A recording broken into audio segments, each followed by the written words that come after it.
पूछा जा रहा था जैसे इतिहास की विचारधारा क्या है, तो क्या बताया जा सकता है? इतिहास की विचारधारा, जी सर। अभी जो मैंने सवाल का जवाब दिया था जी जी।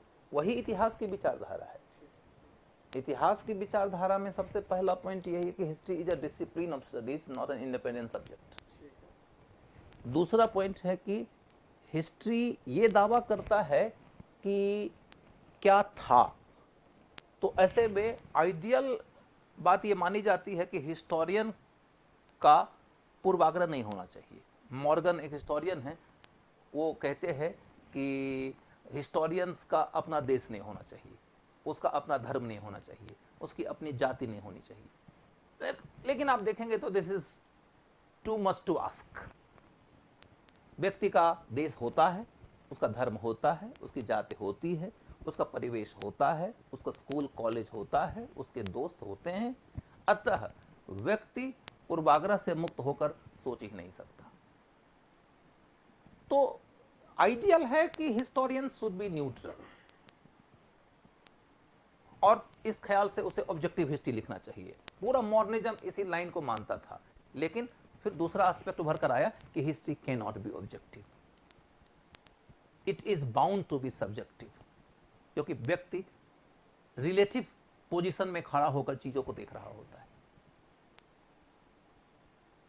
तो इस एंगल से हम देखें तो हिस्ट्री आज के डेट में इस आइडियोलॉजी को मान रहा है कि you are allowed to be subjective but be particular about your nature of the subject. Nature of the subject क्या है? It expects neutrality, तो try your level best to be neutral, और इसके लिए प्रोफेशनल ट्रेनिंग वगैरह होती है।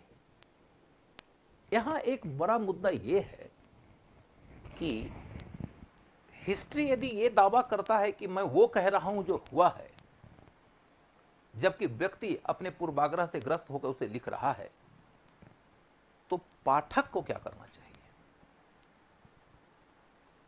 पाठकों के सामने इतिहासकारों के पूर्वाग्रहों के साथ इतिहास को पढ़ने के सिवा दूसरा कोई विकल्प नहीं। अब एक बड़ा प्रश्न यह खड़ा होता है कि स्कूल के विद्यार्थी क्या करें? क्या उनके अंदर इतना बौद्धिक स्तर होता है कि वो इनके पूर्वाग्रहों को एलिमिनेट करके हिस्ट्री को समझें? एक विषय पर ABCD कई मतों को पहले पढ़ें, उनके इन्स एंड आउट्स को समझें और उसके बाद इतिहास निकालने की कोशिश करें? इतना तो बौद्धिक स्तर नहीं होता है बच्चों में, बच्चियों में। तो इसका जवाब यही होता है कि हर एक देश के अंदर कुछ एक संस्थाएं ऐसी हो सकती हैं जो संस्थाएं स्कूल के स्तर की किताबें लिखवाती हैं, जैसे हमारे यहाँ NCERT है। अब यहां पर भी एक बड़ा प्रश्न खड़ा होता है कि NCERT जैसी संस्थाओं के ऊपर सरकार के आइडियोलॉजी का इन्फ्लुएंस होता है। आप लोगों ने खूब सुना होगा सेफ्रोनाइजेशन ऑफ हिस्ट्री। तो आज के डेट में इतिहास का भगवाकरण आप सुनते हैं। रंगों पे न जाइए, इतिहास पहले किसी और रंग में भी रंगा हुआ था और उस समय रंग लाल था। प्रश्न सिर्फ ये है कि क्या सरकार तय करेगी कि इतिहासकार कौन है? यदि हां, तो इतिहास किसी न किसी रंग में ही रंगा जाएगा। हर युग का अपना अपना रंग होगा, सत्ता का रंग ही इतिहास का रंग होगा, और विद्यार्थी सत्ता की सवारी करने वाला इतिहास ही पढ़ेंगे। समाधान क्या है? समाधान यह है कि जहां तक संभव हो सके सरकार फैसिलिटेटर का काम करे और हिस्ट्री राइटिंग से जुड़े हुए लोगों का जो ग्रुप है वह ऑटोनमस रहे और डाइवर्सिफाइड ग्रुप्स के लोग उसमें शामिल हों। शामिल होने की योग्यता का ऑब्जेक्टिव तरीके से निर्धारण कर दिया जाए। आज के डेट में बहुत तरह के प्रश्न उठते रहते हैं कि क्या एक्स आदमी को एक्स बॉडी का चेयरमैन होना चाहिए कि नहीं। कई दफा यह भी बात कही जाती है कि अरे वो आदमी तो इतना योग्य नहीं है। गजेंद्र चौहान को लेकर काफी विवाद हुआ था कि क्या वो हिंदुस्तान के सबसे टैलेंटेड ग्रुप ऑफ आर्टिस्ट को टीच करने के लायक बहुत योग्य कलाकार हैं कि नहीं। इसके पहले तो उस संस्थान के अध्यक्ष के रूप में श्याम बेनेगल रह चुके हैं या उनके जैसे और बड़े बड़े लोग रह चुके हैं। लेकिन प्रश्न ये है कि क्या उसके चेयरमैन के रूप में, उसके प्रिंसिपल के रूप में, उसके सबसे प्रधान अधिकारी के रूप में नियुक्ति की योग्यता का निर्धारण किया गया है ऑब्जेक्टिवली?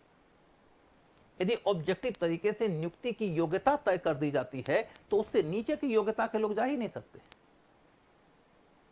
चाहे चेयरमैन हो चाहे मेंबर हो, उन सब की योग्यताओं का निर्धारण यदि ऑब्जेक्टिव तरीके से कर दिया जाएगा तो एनसीईआरटी के अंदर भी आइडियोलॉजी का आग्रह रहते हुए भी योग्यता से कॉम्प्रोमाइज नहीं होगा।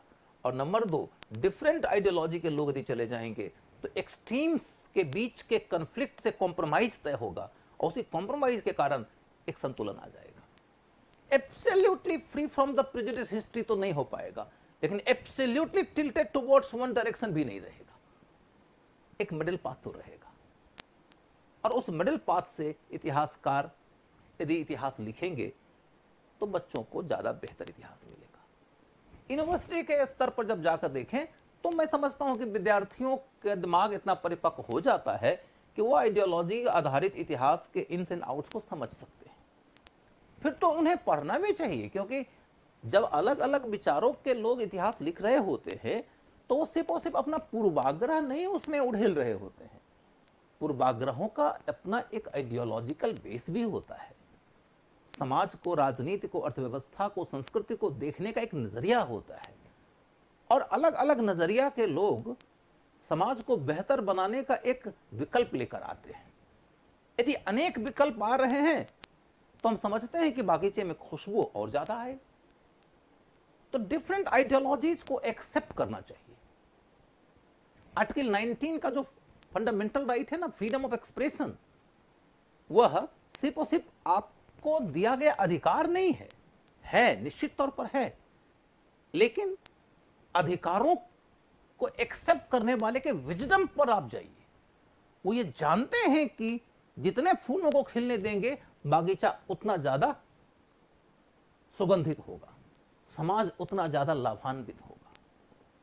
तो हिस्ट्री राइटिंग करने वाले लोगों को भी हम किसी प्रकार के रिस्ट्रिक्शन का शिकार नहीं बना सकते, उन पे पाबंदियां इंपोज नहीं कर सकते। Let them right their own way. लेकिन यह बात है कि यदि अनेक विचारों के लोग लिख रहे हैं तो उसके कारण विद्यार्थियों को डिफरेंट आइडियोलॉजीज के माध्यम से ज्यादा गहराई और ज्यादा डाइवर्सिफाइड तरीके से इतिहास को समझने का मौका मिलेगा। सरकार से बस इतनी ही उम्मीद होती है कि वह किसी एक आइडियोलॉजी के पक्ष में न खड़ी हो जाए। सरकारें कोशिश करेंगी और जरूर करेंगी, क्योंकि सरकारों का अपना एक राजनीतिक आधार होता है और वो अपनी राजनीति का जस्टिफिकेशन हिस्ट्री से चाहते हैं। यह मामला इस सरकार या पिछली सरकार या आने वाली अगली सरकार का नहीं है, यह आमतौर पर होता है, पूरी दुनिया में होता रहा है। भारत में भी पहले होता था, अब भी होता है, बाद में भी होगा। इससे बचने का उपाय सिर्फ इतना ही है कि जहां तक हो सके ऑटोनॉमी देने की कोशिश करिए, ऑटोनोमस बॉडी बनाने की कोशिश करिए।